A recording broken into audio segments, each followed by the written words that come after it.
Since the 90s, biennials have mushroomed all over the world. There are over 150 biennales of contemporary art internationally, globally now. And it's time to seriously research them, and that's the attempt we did with this book.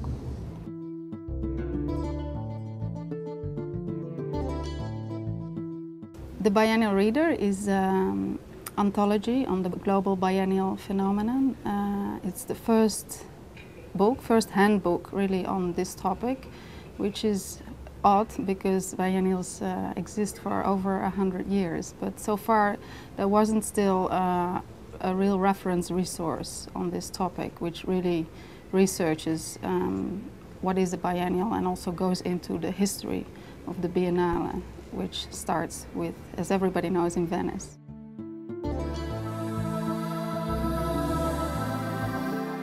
It's a collection of texts, partly republished, texts which we thought were seminal so far in the discourse, as well as newly commissioned essays by some of the most prominent writers, curators, scholars, and artists today.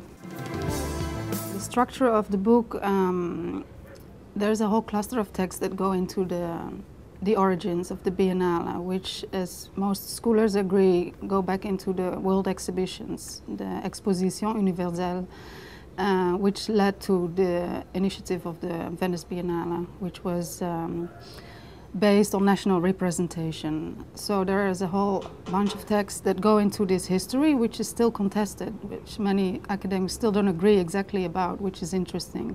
So basically with this book also the historiography of the Biennale has begun. Then there's a whole bunch of texts that go into the curatorial, so the role of the curator, the rise of the curator, which developed along the popularity of the Biennale in the 90s especially, becoming independent, etc., connected with the Biennale. And there are texts that go into the politics of the Biennale, all the socio-economic aspects, the issue of globalization, which has been important in the discourse, as well as post-colonialism. Well, what we've actually discovered with the book and in our essay, which is called, our editorial essay is called Bienniology, in which we kind of plea for studies on biennials. Because what we say is that biennial exhibitions have become the platform for showing contemporary art, as it was the museum or the gallery maybe before for modern art. So funny thing is that what we write in the book is that we all agree that the biennial has to be defined, but it's very difficult. So it has to be researched, but it's difficult to define.